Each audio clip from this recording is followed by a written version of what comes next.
आपल्या शहरातील घडामोडी जाणून घेण्यासाठी पब्लिक मीडिया चॅनलला सबस्क्राईब करा, लाईक करा आणि जास्तीत जास्त शेअर करा। बदलापुरात नुकताच पुस्तक आदान-प्रदान या नवीन उपक्रमाचा उद्घाटन सोहळा पार पडला।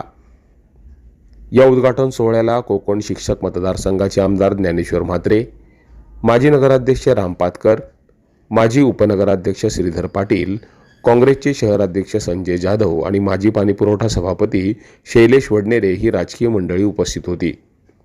विशेष म्हणजे विधानसभेच्या निवडणुकीनंतर शैलेश वडनेरे हे राजकीय क्षितिजातून काहीसे लांबच असल्याचं दिसून येतंय। त्यानंतर मात्र त्यांनी पहिल्यांदा सार्वजनिकरित्या पुस्तक आदान-प्रदान या सोहळ्याला भेट दिली। वडनेरे यांनी आपल्या भाषणामध्ये आशिष दामले यांचा आवर्जून उल्लेख केला।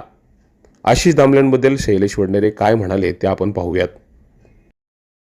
एका वाढदिवसाला आशिष दामले साहेबांनी लोकमान्य सांगती पुस्तक मला आणून दिलं आणि माझ्यावर त्याचा परिणाम झाला की त्यानंतरच्या काळामध्ये मी राष्ट्रवादी पक्षाकडे आलो।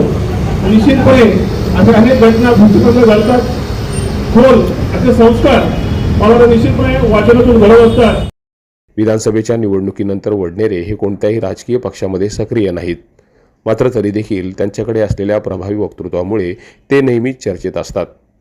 दरम्यान आता शैलेश वडनेरे यांचं पुढचं राजकीय भविष्य काय असणार आहे आणि ते काय निर्णय घेणार आहेत याबाबत बदलापूरकरांना मोठी उत्सुकता आहे। Public media, Badlapur.